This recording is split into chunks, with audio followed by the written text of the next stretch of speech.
वरनौ रघुवर विमल जसो जो दायक फल चार। बंदो गुरुपद कंज कृपा सिंधु नर रूप हरि। महामोह तम पुंज जासु वचन विकर निकर। बोलिए प्रेम से श्री सद्गुरु महाराज की।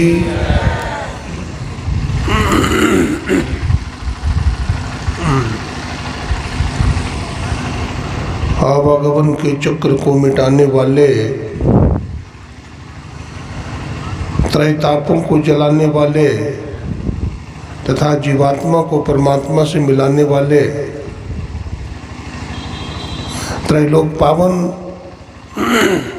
विश्ववंद्य जगदाधार 20वीं सदी के जाज्वल्यमान प्रचंड मार्तंड संत सद्गुरु महर्षि मही परमहंस जी महाराज के त्रैलोक पावन पाद पद्मों में कोटि कोटि साष्टांग दंडवत प्रणाम।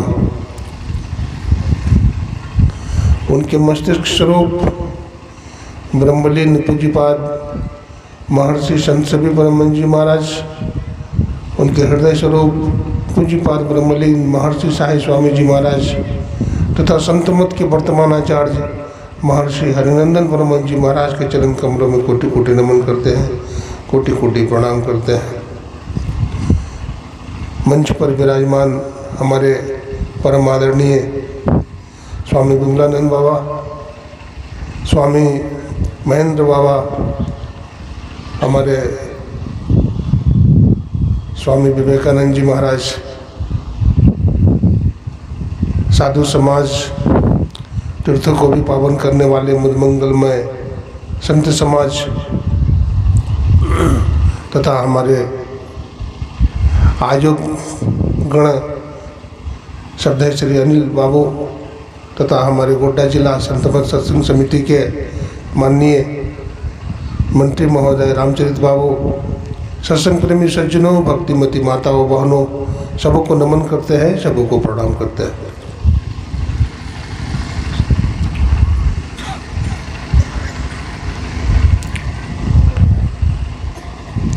अभी आप लोग ग्रंथ पाठ के माध्यम से सत्संग की महिमा श्रवण कर रहे थे। तत्पश्चात संत महात्माओं के मुखारबिंद से ज्ञान की गंगा में गोता लगा रहे थे।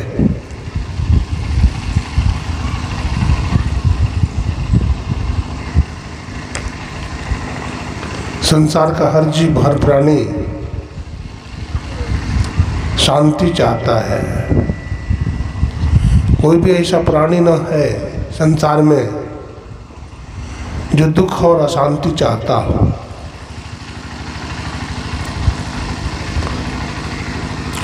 और ये शांति सुख सत्संग से ही प्राप्त हो सकता है और मनुष्य ही प्राप्त कर सकता है। कोई भी पशु पक्षी इस शांति को नहीं प्राप्त कर सकता, क्योंकि शांति प्राप्त करने की स्वाभाविक इच्छा जीवों में है। जीव ईश्वर का अंश होने के कारण इसमें शांति की प्राप्ति की परम इच्छा है।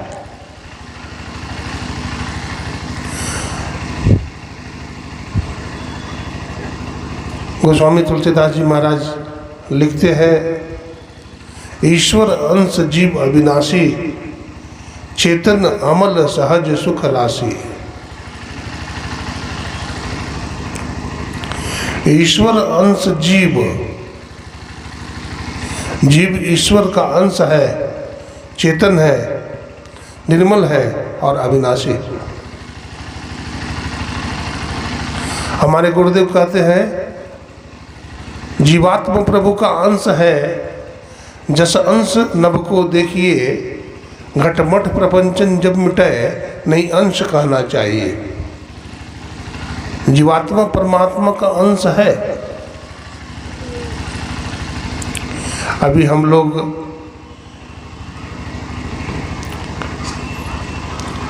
इस शमियाना के अंदर बैठे हुए हैं, पांडाल के अंदर बैठे हुए हैं। इसमें एक घड़ा रख दिया जाए, उसको हम लोग घटाकाश का बोलते हैं।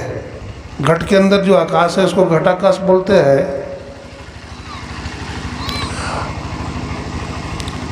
हम लोग इस शामियाना के अंदर बैठे हुए हैं, इस पट के अंदर बैठे हुए हैं, इस पंडाल के अंदर बैठे हुए, इसे पटाकाश बोलते हैं। इस पटाकाश के ऊपर महदाकाश है और उसके ऊपर पराकाश।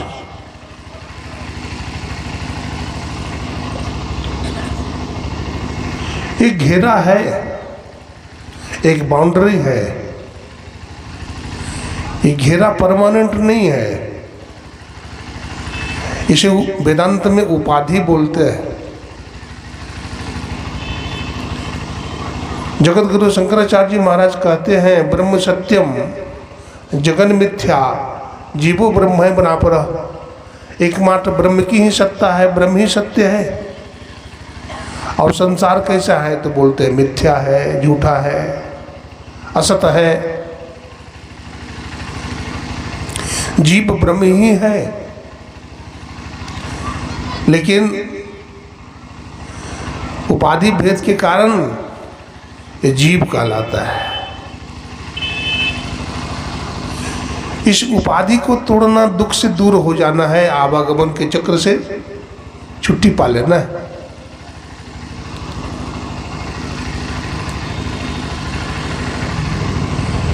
सत्संग में दो शब्द है, सत्य और संग। सत्य किसे कहते हैं इसे समझना चाहिए। सत्य नाम ईश्वर का है, परमात्मा का है। तो परमात्मा का संग करना भी सत्संग कहलाता है। एक नंबर का सत्संग यही है।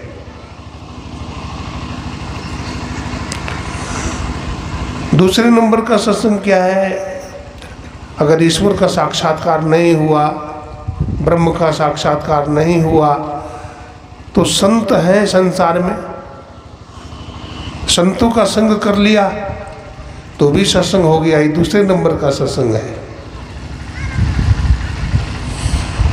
अगर ईश्वर का भी साक्षात्कार नहीं हुआ, संत का भी दर्शन नहीं हुआ, तो क्या सत्संग नहीं होगा?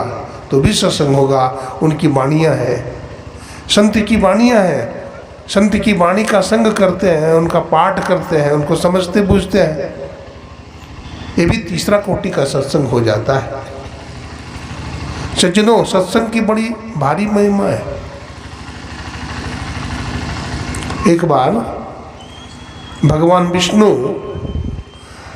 और नारद बाबा जा रहे थे सत्संग करने के लिए।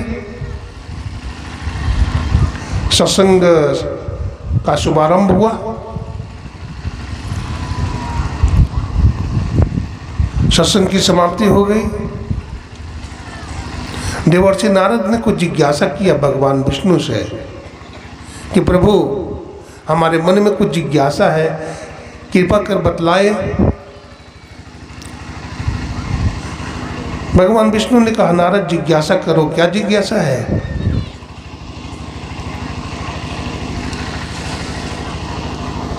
उन्होंने कहा, परमात्मा जब जीव पर पहली बार कृपा करता है तो क्या देता है? भगवान विष्णु ने कहा, हे नारद, जब परमात्मा जीव पर पहली बार कृपा करता है तो उसे मनुष्य का शरीर प्रदान करता है। तो फिर पूछा कि दूसरी बार कृपा करते हैं तो क्या देते हैं? भगवान विष्णु ने कहा, हे नारद, जब जीव पर दूसरी बार भगवान कृपा करते हैं तो उसे सत्संग प्रदान करते हैं। देवर्षि नारद ने पुनः पूछा कि प्रभु, जब तीसरी बार भी भगवान कृपा करते हैं तो क्या देते हैं? तो भगवान विष्णु ने कहा, नारद, जब तीसरी बार भी भगवान जीव पर कृपा करते हैं तो भक्त का हाथ पकड़ लेते हैं और संत सदगुरु के हाथ में डाल देते हैं।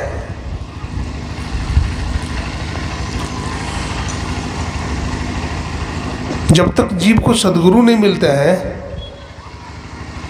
तब तक उसका कल्याण नहीं होता है, उसका ज्ञान नहीं मिटता है, उसकी उपाधि समाप्त नहीं होती है। इसलिए कहा गया है सदगुरु मिले तो उबरे बाबू और नहीं तो परले हुआ। बाबा गोरखनाथ जी महाराज कहते हैं अगर जीवन में संत सदगुरु मिल गए तब जीव उबर जाता है, और अगर नहीं मिले तो कहते हैं परलय हुआ, परलय हो जाता है जीव का, आवागमन के चक्र में दुखालय में पड़ा रहता है।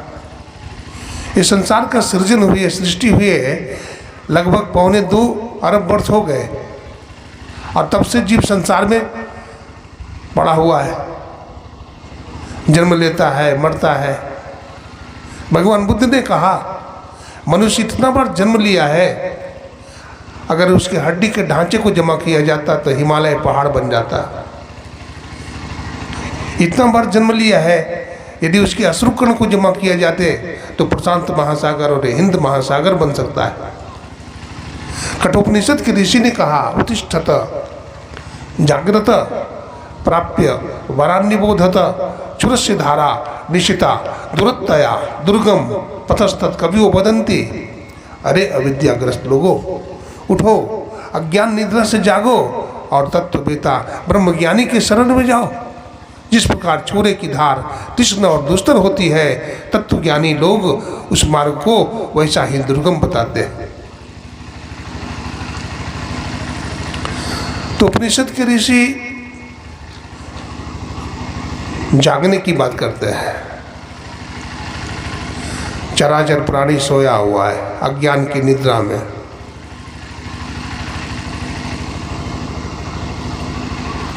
जगना कब होता है, कैसे जागेंगे हम?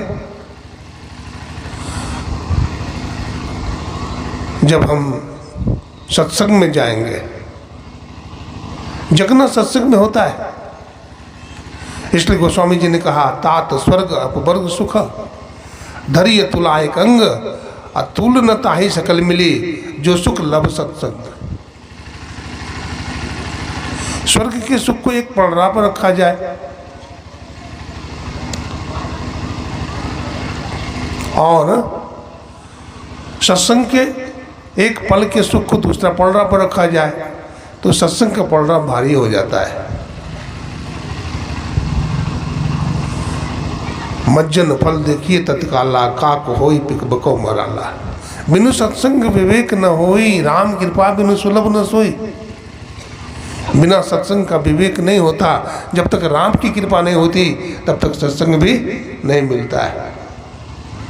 ये सरौनी बाजार में आयोजकगण ने सत्संग का आयोजन किया है, इतने लोग आए हुए हैं,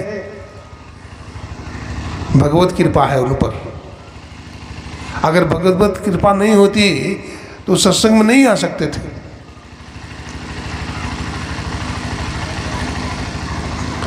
सत्संग से बड़ा लाभ होता है।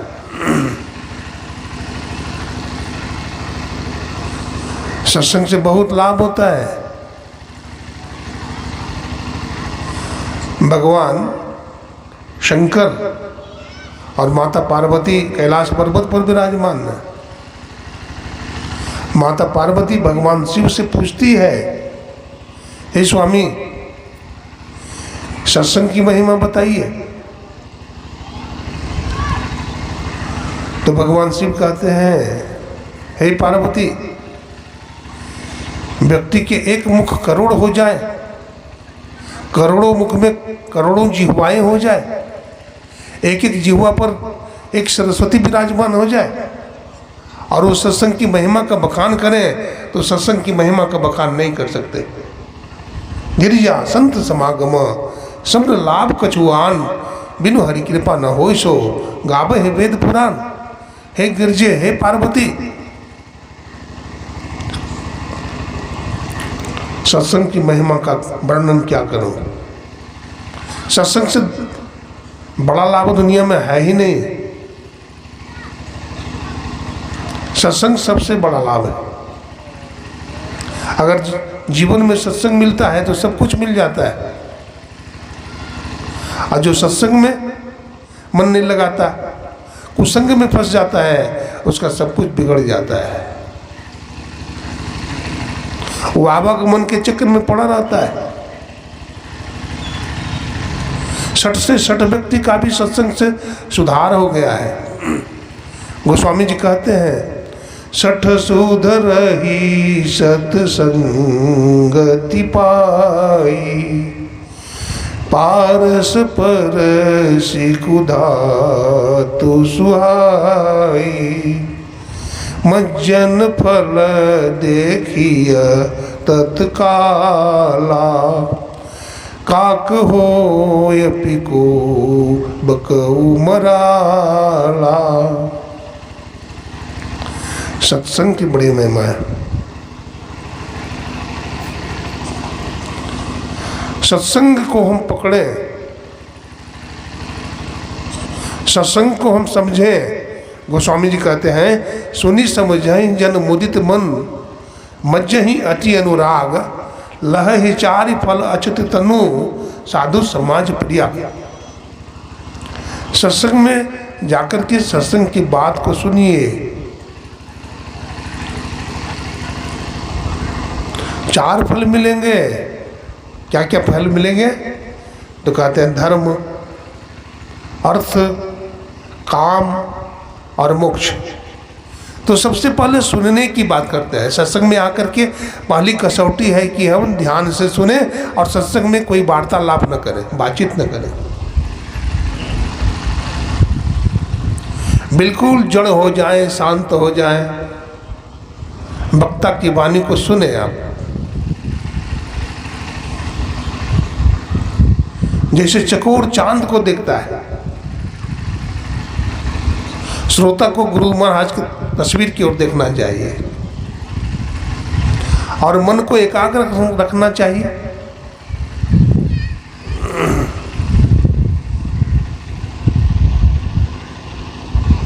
अपने देश में ऐसे ऐसे राजा हुए हैं जो भगवान से कुछ नहीं मांगा है। उन्होंने भगवान से क्या मांगा है कि प्रभु 1000 कान दे दो। बोले 1000 कान लेकर के क्या करोगे? तो सत्संग सुनेंगे। अब किसी आदमी को 1000 कान हो जाए तो अच्छा लगेगा? कान कान ही लगेगा पूरे शरीर में। तो 1000 कान दे दीजिए, मतलब 1000 कान में जो सुनने की शक्ति है, सामर्थ्य है, वो हमारे 2 कान में दे दीजिए। वो राजा का नाम क्या है बताइए तो? क्या नाम है? हाँ, राजा पृथु। सत्संग सुनते हैं तो याद रखिए,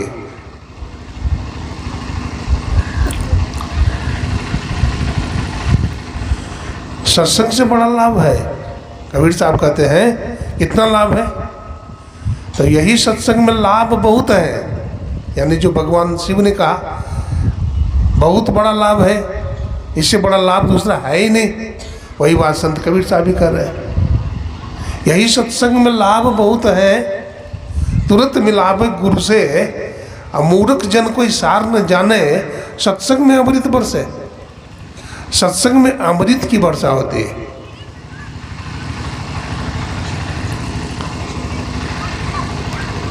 लेकिन अमृत तो वही पिएगा जो पीना चाहता है, जो सुनकर के मनन करता है, निधिध्यासन करता है, वही अमृत का पान करता है। यद्यपि समुद्र का मंथन भी हुआ था, हमारे ऋषि मुनियों ने सोचा, देवता दैत्य ने विचार किया कि संसार में तो अशांति ही अशांति है, तो फिर शांति है कहाँ?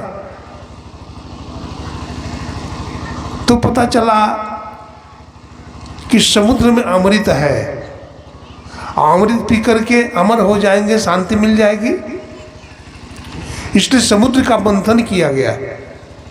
देवता और दैत्यों ने समुद्र का मंथन किया, मंदराचल पर्वत को उठाकर लाया गया, शेषनाग की मथानी बनाई गई। एक तरफ से देवता और दूसरी तरफ से दैत्य राक्षस, उसका मंथन किया। मंथन करने के बाद 14 रत्न निकले, आप जानते हैं। उसमें लक्ष्मी जी भी निकली, जिसे भगवान विष्णु को प्रदान किया गया। ऐरावत हाथी निकला था, जिसे इंद्र को दे दिया गया था। उसमें से विष भी निकला था, जिसे पीने के लिए कोई तैयार नहीं हुआ, तो भगवान शंकर ने उस विष का पान किया। कहाँ पान किया? तो ऋषिकेश आप जाइए, उससे ऊपर थोड़ा बढ़िए तो नीलकंठ पर्वत है। नीलकंठ पर्वत पर भगवान शंकर ने उस हलाहल विष का पान करने लगे, तो माता पार्वती कहती है, स्वामी आप यदि उस अमृत का पान करेंगे तो हमारा संसार उजड़ जाएगा, मैं विधवा हो जाऊंगी, इसलिए स्वामी ऐसा न करें। तो भगवान शिव ने कहा, देवी विश्व के कल्याण के लिए मैं इसे अपने अंदर धारण कर रहा हूं, घबराओ नहीं, चिंता मत करो। तो भगवान शंकर जब उस हलाहल विष का पान करने लगे, माता पार्वती रोने लगी, तो भगवान शिव ने अपना कंठ में धारण कर लिया। अब ऐसा हलाहल विष कि जब भगवान शिव ने उसको पान किया तो मरे तो नहीं, लेकिन कंठ में जब धारण किया तो उस हलाहल विष के प्रभाव से उनका कंठ नीला पड़ गया। इसलिए भगवान शंकर का नाम नीलकंठ महादेव भी पड़ा।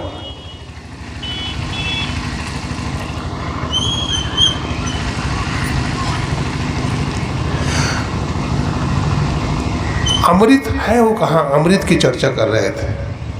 अमृतस्य पुत्रा उपनिषद में आया है, वो अमृत है कहाँ? तो कुछ लोग ने कहा कि अमृत तो समुद्र के मंथन करने से भी मिला था। तो इंद्र का जो पुत्र था जयंत, वो अमृत का कलश लेकर भागने लगा। देवता ने कहा मैं पहले पीऊंगा, दैत्य ने कहा पहले मैं पीऊंगा। दोनों में छीना झपटी हुई। इंद्र का पुत्र जयंत लेकर भागने लगा कलश। जब भागने लगा तो छीना झपटी में वो अमृत 4 जगह पर गिरा। वो कौन कौन सा जगह था? नासिक, उज्जैन, प्रयागराज, इलाहाबाद और हरिद्वार। ये 4 जगह वो अमृत गिरा था। इसलिए ये चारों जगह में कुंभ का मेला लगता है। अभी भी लोग, भक्त लोग वहाँ जाते हैं, गंगा जी में स्नान करते हैं, तीर्थों में जाते हैं, उस अमृत का पान करने के लिए जाते हैं। लेकिन किसी को नहीं मिला, किसी को मुक्ति नहीं मिली। तो फिर वो अमृत है कहाँ? क्या अमृत नहीं है? संत तुलसी साहब ने बड़ा अच्छा कहा, अमृत निका कहे सब कोई, पिए बिना अमर नहीं होई। सोई कोई कहे अमृत बसे पाताल, कोई कहे अमृत शशि में बास। सब अमृत बातन की बात, अमृत है संतन के पास। दरिया अमृत नाम अनंत, जाको पी पी अमर भय संत।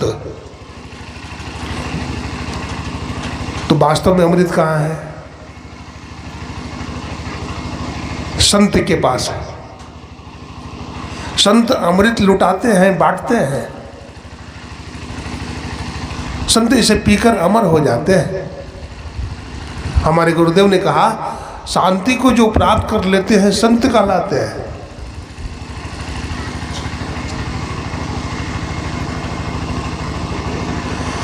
संत कौन सा पद को प्राप्त करते हैं? जो अमर हो जाते हैं। जड़ चेतन की जो गांठ है,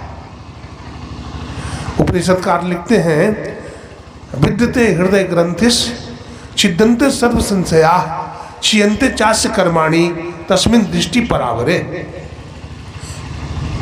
गोस्वामी जी लिखते हैं, उग्रहि बिमल बिलोचन ही के, मिटहि दोष दुख भव रजनी के, सूझत रामचरित मनि मानिक, गुप्त प्रगट जब जय जय खानिक, यथा सुवंजन आंजनृगा साधक सिद्ध सुजान, कौतुक देखहि शैल बन भूतल भोरि निधान।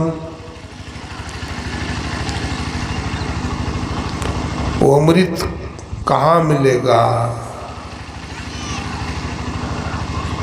हमारे अंदर ग्रंथि है, जड़ चेतन की गांठ है। जब तक वो गांठ खुलेगी नहीं तब तक अमृत का पान हम नहीं कर सकते हैं। वो गांठ कैसे खुलेगी? हमारे गुरुदेव महर्षि मही परमहंस जी महाराज ने लगभग जहाँ जहाँ भी आश्रम है, आप सभी आश्रम में देखेंगे पिंड और ब्रह्मांड का नक्शा, पिंड और ब्रह्मांड का नक्शा देखेंगे। एक आदमी खड़ा है, उसके शरीर में बहुत सारा चक्र है।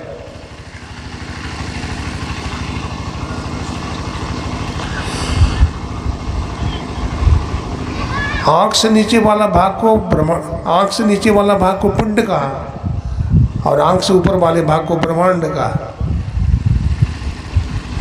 तो पिंड में भी बहुत सारे चक्र हैं। गुदा चक्र है जिसमें श्री गणेश का वास है, लिंग चक्र है जिसमें ब्रह्मा जी महाराज का वास है, नाभि चक्र में भगवान विष्णु का वास है, हृदय चक्र में भगवान शंकर का वास है, कंठ चक्र में सरस्वती का वास है, और इसके ऊपर जो चक्र है जिसे आज्ञा चक्र बोलते हैं, इसको छठा चक्र बोलते हैं। केंद्र बिंदु का छठा चक्र है, इसको आज्ञा चक्र क्यों कहते हैं? इसको शिवनेत्र भी कहते हैं। इसको आज्ञा चक्र इसलिए कहते हैं क्योंकि बिना सदगुरु की कृपा का इसमें प्रवेश नहीं मिलता है। कोई देवी देवता आपको वहां नहीं ले जा सकते हैं। वहां कौन ले जा सकते हैं? संत सदगुरु की कृपा से आप वहां जा सकते हैं।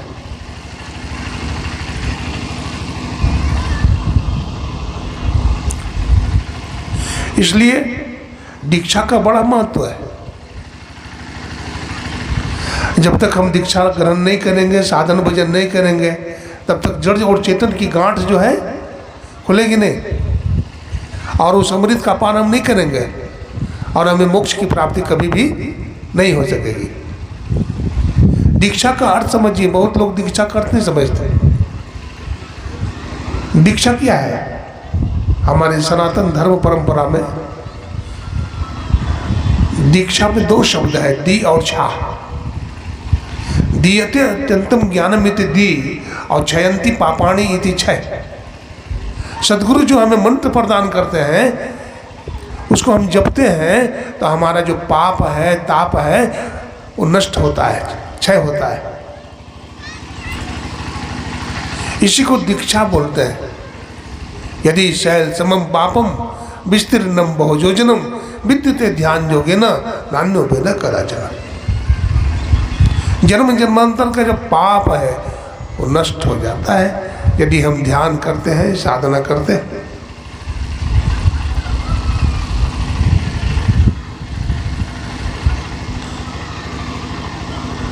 उस सत्य को हम जाने। वेद में आया है, तमसो माँ ज्योतिर्गमया, असदो माँ सदगमया, मृत्युर्मा अमृतगमया। मुझे असत से सत्य की तरफ ले जा, मुझे मृत्यु से अमरता की तरफ ले जा, मुझे संसार से परमार्थ की तरफ ले जा।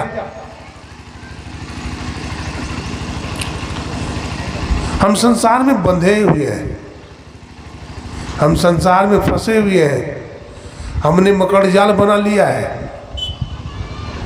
मकड़ा को देखे हैं, मकड़ा अपना जान बना लेता है और उसी में फंस जाता है और उसी में मर जाता है। हम प्राणी भी दुख पैदा कर रहे हैं, बवंडर पैदा कर रहे हैं और अपने कर्म की जाल में फंसकर मर रहे हैं। कौन निकालेंगे आपको? कोई संत सदगुरु उस बवंडर से निकाल देंगे, दूसरा कोई निकाल ही नहीं सकता। जिसका हाथ बंधा हुआ है वो दूसरे का बंधन खोल सकता है क्या? नहीं खोल सकता। संत सदगुरु अपने बंधन को खोल लिया है, वो संसार से आजाद हो गए और वो हमारे बंधन खोलने में समर्थ है। मैं गुरु महाराज की एक बात सुनाता हूँ, ध्यान से सुनिए।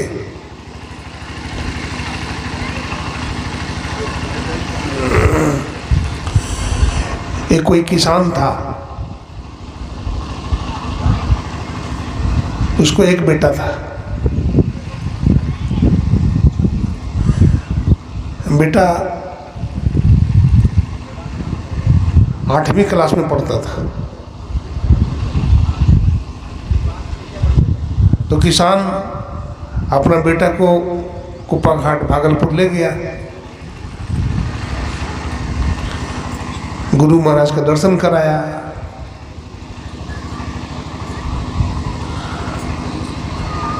और गुरुदेव से हाथ जोड़कर प्रार्थना किया, गुरुदेव आपकी कृपा से हमें एक ही बेटा है। गुरुदेव ये पढ़ता नहीं है लेकिन तैरने में बड़ा कुशल है।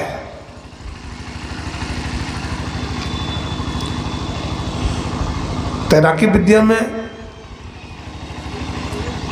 ये पूरे स्टेट लेवल पर उत्तीर्ण हुआ है।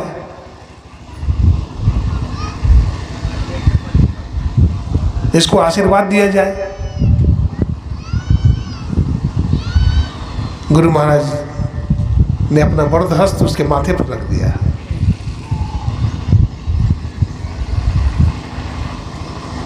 आशीर्वाद लेने के बाद वो किसान अपने बेटा को लेकर के चल दिया घर।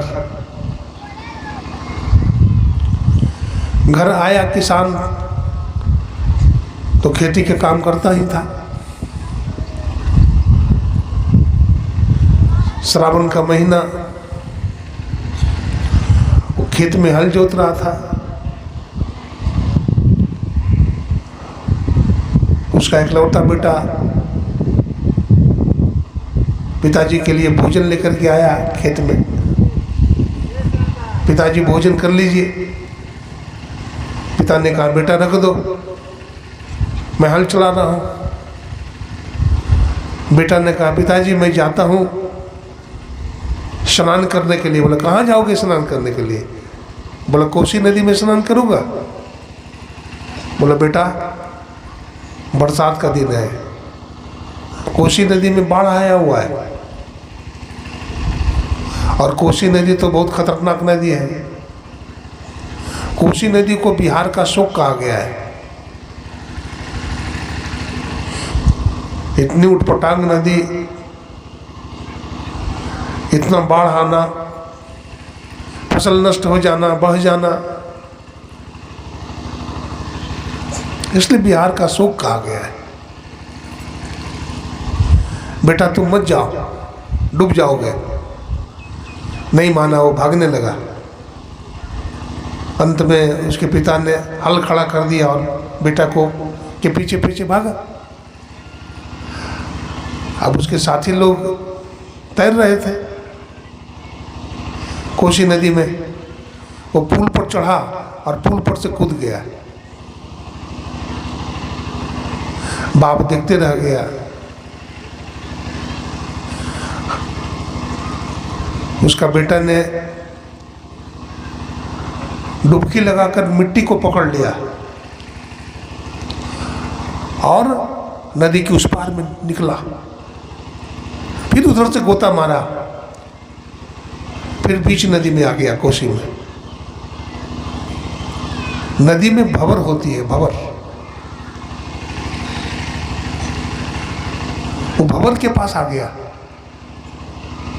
यद्यपि बहुत बड़ा तैराक था, लेकिन भंवर बार बार उसको खींच लेता था। बार बार भंवर खींचे, अब बार बार वो अपना जोर लगावे, थोड़ा दूर चला जाए, लेकिन फिर भंवर खींच ले उसको।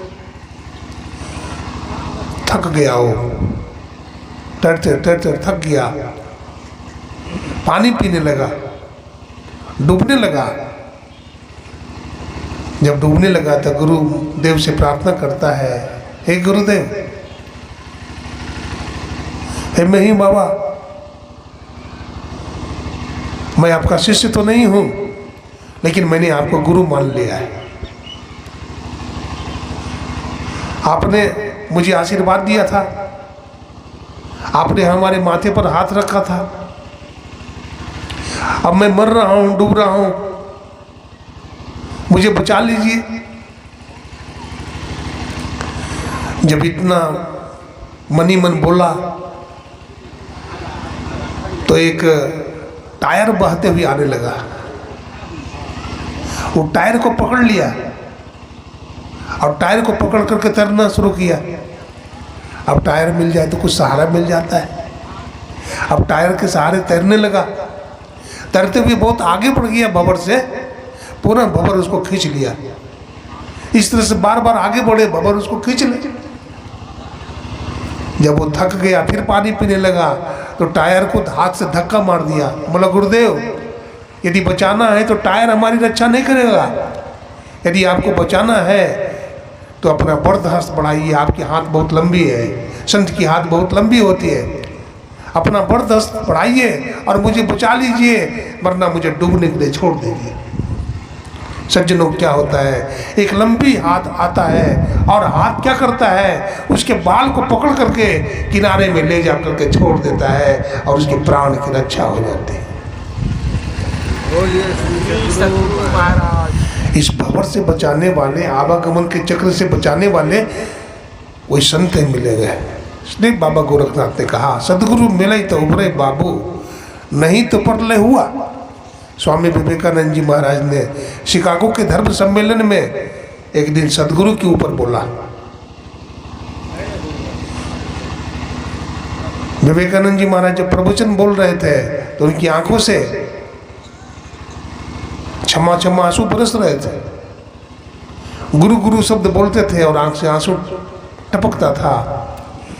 स्वामी विवेकानंद जी महाराज ने कहा, as a gardener increases the beauty of the trees and plants of them as a skill, as a barber enhances the beauty of the man's face and makes it lovelier. सदगुरु क्या है तुम जानते हो? जैसे माली क्या करता है?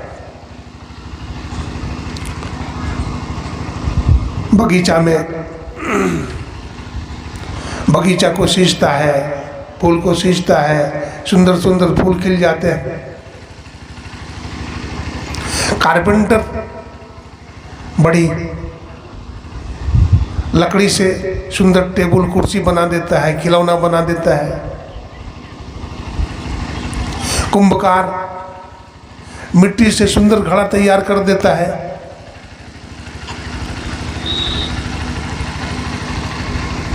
संत कबीर साहब कहते हैं, गुरु कुमार शिष कुंभ है, घटी घटी काढ़े खोट, अंतर हाथ संभार दे अब बाहर बाहे चोट। जिस तरह से कुंभकार जब घड़ा बनाता है तो क्या करता है, बाहर से ठोकता है। घड़ा टेढ़ा मेढ़ा होता है, क्या करता है, ठोकता है। अगर घड़ा बोले मुझे क्यों ठोकते हो, तो घड़ा बनेगा। शिष्य भी अगर इनकार करे कि आप मुझको क्यों डांटते हैं, तो शिष्य बनेगा, वो नहीं बन पाएगा। तो विवेकानंद जी महाराज ने कहा कि जैसे कुंभकार घड़ा बनाता है, सदगुरु भी एक साधक का निर्माण करते हैं।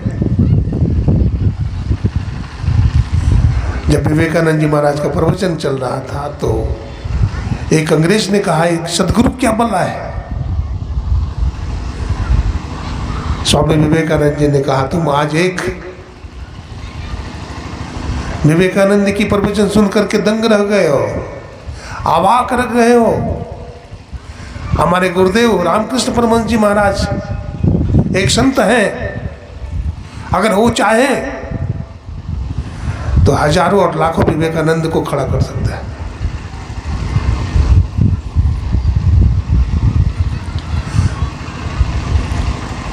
धरती में जितने धूल है, आसमान में जितने तारे हैं, अगर गुरु की कृपा हो जाए तो उतने शिष्य को तैयार कर सकता है। आग लगी आकाश में, चुई चुई गिरे अंगार, संत न होते जगत में तो जल जाता संसार। अगर संसार में संत नहीं होते तो आग लग जाती।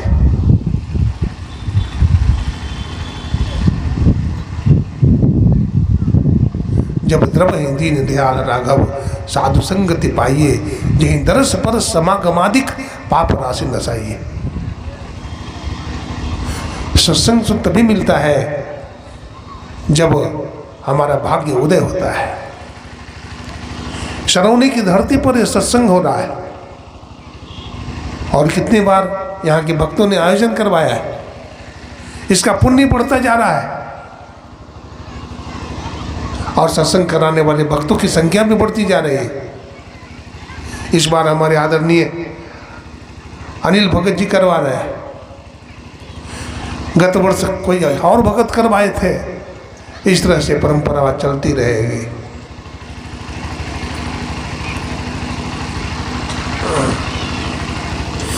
तो सत्संग की बड़ी महिमा है, सुन रहे थे। संत संग अपवर्ग कर, कामी भव कर पंथ, कहे संत कवि को विदा, श्रुति पुराण सदग्रंथ। संतों का रास्ता क्या है? अपवर्ग का रास्ता है, मोक्ष का रास्ता है। कामी पुरुष का रास्ता संसार का रास्ता है।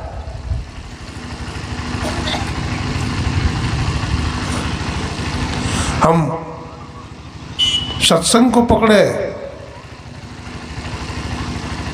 हम कुसंग में न जाएं, क्योंकि सत्संग को हम पकड़ेंगे तो परमात्मा मिलेंगे और कुसंग करेंगे तो संसार में फंसेंगे, मरेंगे। एक विधवा माता अपने बेटा को और बेटी को गधा पर बैठा कर ले जा रही थी, रोते हुए। बहुत जोर जोर से रो रही थी। एक महात्मा जी मिल गए। बोला, माँ क्या बात है, क्यों रो रही हो?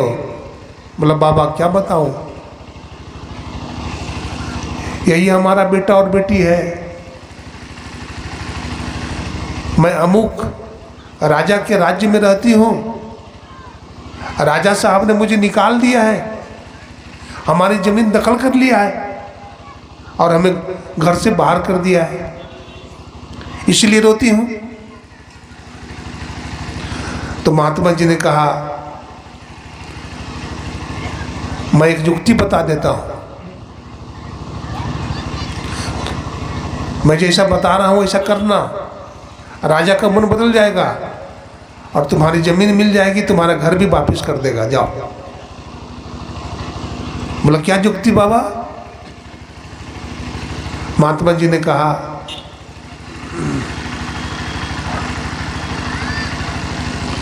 तुम ये कहना राजा साहब से कि राजा साहब हम पर दया करें, हम विधवा हैं, हमारा एक ही बेटा और एक ही बेटी है, हमारे पतिदेव नहीं है, तो इतना तो कृपा आप कर दें कि मुझे अपने जमीन से एक बोरा मिट्टी दे दे आप। राजा ने कहा कि जितना मन चाहे उतना मिट्टी ले लो। तो बुढ़िया, तो माता जी ने क्या की, एक बोरा में मिट्टी उठा ली और राजा साहब से हाथ जोड़कर कहती है, महाराज राजा साहब, ये एक बोरा मिट्टी को हमारे गधे की पीठ पर रख दीजिए। तो राजा को गुस्सा आ गया। राजा ने कहा, एक बोरा मिट्टी मुझसे उठेगा? मैं कभी बोझ उठाया हूं?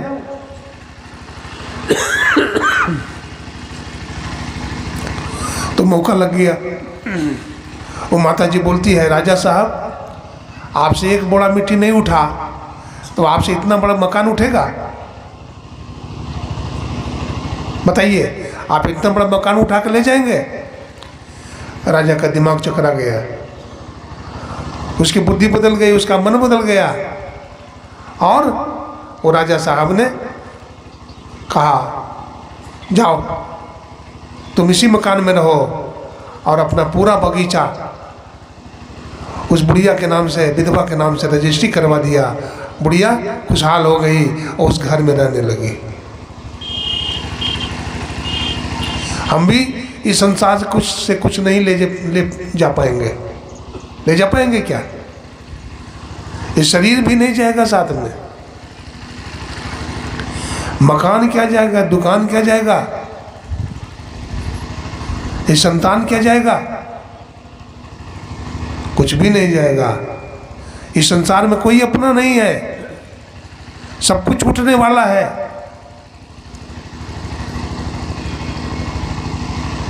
तो फिर क्या करें?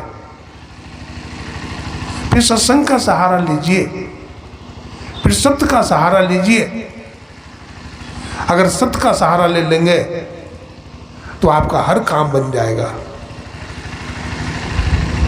अगर सत्य को छोड़ देंगे तो आपका एक काम भी बनने वाला नहीं है, आप मिट्टिया मिट हो जाएंगे।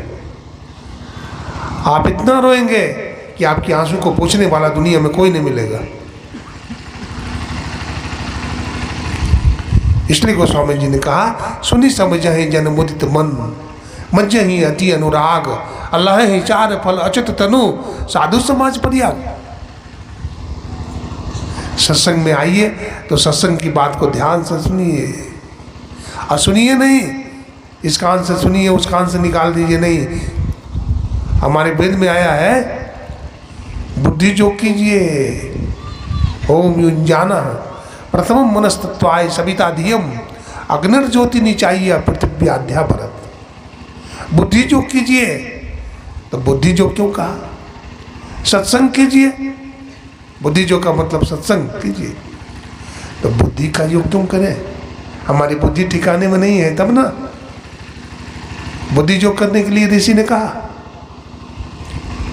एक महात्मा जी सत्संग सुना रहे थे, तो महात्मा जी सत्संग सुना रहे थे, बहुत लोग सुन रहे थे। एक बुढ़िया माता भी सत्संग सुनने आई, तो सुन रही थी बुढ़िया माँ। और स्वामी जी जो सुना रहे थे, क्या सुना रहे थे? दिल्ली में कुतुब मीनार है। अब बुढ़िया थोड़ी कम सुनती थी, तो क्या सुन ली? दिल्ली में कुत्ता बीमार हो गया है। बाबा सुना रहे थे दिल्ली में कुतुब मीनार है। अब बुढ़िया माई सुन ली, दिल्ली में कुत्ता बीमार हो गया है। सत्संग सुन करके घर चली गई। उनकी बहू ने कहा, माँ जी आप सत्संग सुनकर आई है, आप बहुत भाग्यशाली है। स्वामी जी क्या सुना रहे थे सत्संग में, हमें भी सुना दीजिए। तो बुढ़िया माई बोलती है, स्वामी जी ने कुछ विशेष बात नहीं सुनाया है। तो क्या सुनाया है? तो वो सुना रहे थे दिल्ली में कुतुब मीनार है, ये बात तो सुनी नहीं। तो क्या सुना रहे थे? दिल्ली में कुत्ता बीमार हो गया है। देखिए, तो हम भी बुद्धि योग करें, क्योंकि बुद्धि हमारी ठिकाने में नहीं है। हमारी ठिकाने में बुद्धि तब आएगी जब सत्संग करेंगे, सत्य का संग करेंगे, संत सदगुरु के शरण में जाएंगे, उनसे दीक्षा ग्रहण करेंगे और त्रैकाल संध्या करेंगे। बोलते हैं फलाना आदमी बहुत अच्छा है, तो फलाने आदमी के जीवन में देखिए कि क्या है। फलाने आदमी ध्यान करता है, भजन करता है और ध्यान भजन सत्संग के माध्यम से वो इतना पवित्र हो गया है कि मांस मछली अंडा का सेवन नहीं करता है, वो झूठ साच नहीं बोलता है, वो बड़ा पवित्र हो गया है। उसका अंतःकरण परिशुद्ध हो गया है। लेकिन हमारा मन बुद्धि सब बेकार है। हम दिन रात निंदा चुगली करते हैं, हम दिन रात मारो पछाड़ो की बात करते हैं। अरे हम तो बिगाड़ानंद बन गए हैं, हम दूसरे का सदा बिगाड़ते हैं। हमें धन नहीं है इसलिए हम दुखी नहीं है, हमें जमीन नहीं है, मकान दुकान नहीं इसलिए दुखी नहीं है, हम दूसरे के सुख से दुखी है। इसलिए अपने अवगुण को दूर करें, सत्संग करें, संत सदगुरु के शरण में जाएं, भजन करें तो हमारा जीवन का कल्याण हो जाएगा। इन्हीं शब्दों के साथ बोलिए प्रेम से श्री सदगुरु महाराज।